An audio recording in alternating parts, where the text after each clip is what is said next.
বর্তমান সমাজের কিছু জ্ঞান পাপীরাও ইসলামের জেহাদকে সন্ত্রাস কয়, আর আন্তর্জাতিক সন্ত্রাসীরাও ইসলামের জেহাদকে কয় সন্ত্রাস।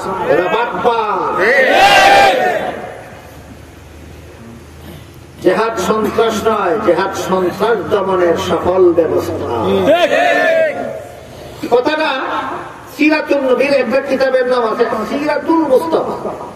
সিরাতুল মুস্তাফা কিতাবে কথাটা চমৎকার একটা উদাহরণ দিয়ে বোঝানো হয়েছে। আমি উদাহরণটা শুধু আপনাদেরকে শোনাই। উদাহরণ দেওয়া হয়েছে, মানুষের শরীরে একটা দুরারোগ্য রোগ হয়, এটার নাম ক্যান্সার। পুরাতন হয়ে গেলে কোন চিকিৎসায় আর সারে না, রোগীর মরণ ছাড়া কোন গতি থাকে না। প্রাথমিক অবস্থায় যদি ক্যান্সার ধরা পড়ে, তাইলে যে অঙ্গটা ক্যান্সারে আক্রান্ত সেই অঙ্গটা অপারেশনের মাধ্যমে কেটে ফেলে দিলে শরীরের বাকি অঙ্গগুলি রক্ষা করা যায়। তাইলে ক্যান্সারের সফল চিকিৎসা মলম লাগানি, ট্যাবলেট খাওয়া, ক্যাপসুল খাওয়া, একমাত্র অপারেশন। ঠিক তেমনি ভাবে আল্লাহর দৃষ্টিতে সমস্ত পৃথিবীর গোটা মানুষের সমাজটাই একটা শরীরের মতো। এই সমাজ দেহে যারা সন্ত্রাসী, এরা হইল ক্যান্সার। ইসলামের জেহাদ বিধান সন্ত্রাস নামক ক্যান্সারের অপারেশন। তাহলে জেহাদ ওই সন্ত্রাস না সন্ত্রাস ক্যান্সারের অপারেশন? সন্ত্রাস ক্যান্সারের অপারেশন। কিছু বাটপার জ্ঞান পাবে আমাদের সমাজে আবির্ভাব হয়ে গেছে। এরা বলে ইসলাম শান্তির ধর্ম। এই পর্যন্ত এই কথা শেষ নয়। শান্তির ধর্মে কোন রক্তপাত নয়। সুতরাং জেহাদ রক্তপাত ছাড়া জেহাদ হয় না। কাজেই জেহাদ কোনদিন ইসলামের বিধান হতে পারে না।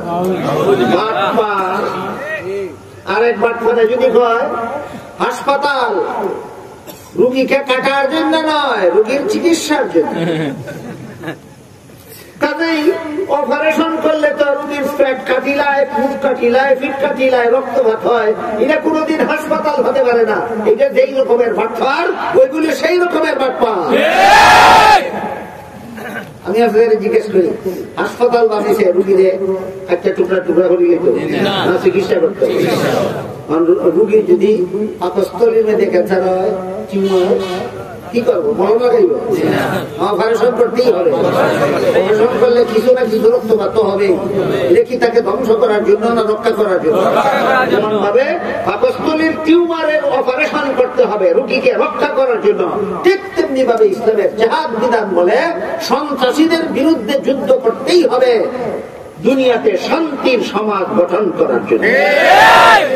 10 বছরের মাদানী জিন্দেগির বৈশিষ্ট্য। বলেন কোন জীবনে? 10 বছরের মাদানী জিন্দেগির বৈশিষ্ট্য। একটা প্রশ্নের জবাব দিয়ে শেষ করি, আমার খুব তাড়াহুড়ো আছে, সময় খুব কম। 13 বছরের মক্কি জিন্দেগিতে জেহাদের হুকুম আসলো না কেন? সন্ত্রাসী হামলা কি কম ছিল? কম ছিল, যথেষ্ট পরিমাণ ছিল। জেহাদের হুকুম আসলো না কেন? 10 বছরের মাদানী জিন্দেগিতে জেহাদের হুকুম আসলো কেন? এর কারণ জেহাদ করা সন্ত্রাস দমনের জন্য, সন্ত্রাসীদের বিরুদ্ধে জেহাদ করা ফরজ হয় সরকারের উপর। কার উপর? সরকারের। কোন দেশের সরকার যদি সন্ত্রাস দমনের জন্য জেহাদ বিধান চালু না করে, তাইলে তার দেশ হোক তার পাশের দেশ হোক, যত সন্ত্রাসী কর্মকাণ্ড ঘটবে সমস্ত সন্ত্রাসীরা কিয়ামতের দিন আল্লাহর কাছে যে পরিমাণ শাস্তি পাবে, একা সরকারকে সমস্ত সন্ত্রাসীদের সমান শাস্তি ভোগ করতে হবে। কারণ জেহাদের মাধ্যমে সন্ত্রাস দমন করা পাবলিকের দায়িত্ব ছিল না, মুল্লা মৌলবীর দায়িত্ব ছিল না। জেহাদের মাধ্যমে সন্ত্রাস দমন করা সরকারের দায়িত্ব ছিল। তোর সরকার আছে, জেহাদ কেন করলে না? সন্ত্রাস কেন বন্ধ করলে না? যত লক্ষ কোটি মানুষ সন্ত্রাসের শিকার হবে, সবগুলির যে পরিমাণ শাস্তি তোর মতো সরকারকে হাসরের মাঠে ভোগ করতে হবে, এটা সেই পরিমাণ শাস্তি। গদি এটা দিল্লির লাগলো না, কিনা গিলে লাগলো খালাস। হাদিস শরীফে আল্লাহ রাসূল বলেন, আলা কুল্লুকুম রাঈ ওয়া কুল্লুকুম মাসউলুন আন রাইয়াতিহি। হাদিসের কথা অনেক কম না, সব ঠিক কথা। যে যার অধীনস্থ, যে যার অধীনস্থ, তারে যদি ন্যায়ের পথে পরিচালনা না করে, হালাল পথে পরিচালনা না করে, অধীনস্থরা যত লক্ষ কোটি মানুষের যত হারাম কাজ করবে সবগুলির কারণে যে শাস্তি, এটা যার অধীনে ছিল এটা তাকে ভোগ করতে হবে সেই পরিমাণ শাস্তি। এবার বলেন, একটা দেশের সমস্ত মানুষ সরকারের অধীন না সরকারের অধীনতার বাইরে? কাজেই এই দেশের মানুষকে যদি হালাল পথে চলার ব্যবস্থা সরকারে না করে, তাইলে এই দেশের যত সুরে যত চুরি করবে, যত ডাকাতে যত ডাকাতি করবে, যত খুনিয়ে যত খুন করবে, যত জিনাকারে যত জিনা করবে, যত সন্ত্রাসীয়ে যত সন্ত্রাস করবে, যত সুদ করে যত সুদ খাবে, যত ঘুষ করে যত ঘুষ খাবে, যত মদ করে যত মদ খাবে, যত গাঞ্জা করে যত গাঞ্জা খাবে, যত দুর্নীতিবাদ যত দুর্নীতি করবে, যত জালিয়াতিকারী যত জালিয়াতি করবে, সবগুলি কিয়ামতের দিন যে পরিমাণ শাস্তি ভোগ করবে। তোর মতো সরকারের অধীনে কেন এত অপকর্ম হইল, এটা তুই ভোগ করতে হবে সকলের সমান শাস্তি। হাদিসের বর্ণনা। এবার বলেন, জিহাদের মাধ্যমে সন্ত্রাস দমন করার দায়িত্বটা সরকার। 13 বছরের মক্কি জিন্দেগিতে রাসূলের সরকার ছিল না, দায়িত্বপ্রাপ্ত হননি। বুঝে আসছে? 13 বছরের মক্কি জিন্দেগিতে জিহাদের হুকুম আসলো না কেন? জিহাদের হুকুম হয় সরকারের উপর, রাসূলের কোন সরকার নাই, এই জন্য জিহাদের দায়িত্বও নাই, ক্ষমতাও নাই। হিজরত করে মদিনা শরীফ গিয়েই আল্লাহ রাসূল একটা রাষ্ট্র গঠন করেছেন, সরকার গঠন করেছেন, সংবিধান তৈরি করেছেন। এখনো নীরবে সন্ত্রাস সহ্য করার সময় বাকি আছে না? জিহাদের মাধ্যমে সন্ত্রাস দমন ফরজ হয়েছে, সন্ত্রাস দমন ফরজ হয়েছে। এই জন্য জিহাদের মাধ্যমে সন্ত্রাস দমন করা 10 বছরের মাদানী জিন্দেগির বৈশিষ্ট্য।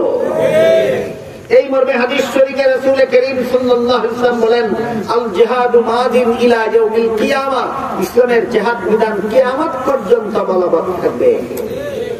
কারণ আল্লাহ জানা আছে কিয়ামত পর্যন্ত একদল সন্ত্রাসী থাকবে, এদেরকে দমন করার একমাত্র ব্যবস্থা জিহাদ, একমাত্র ব্যবস্থা জিহাদ।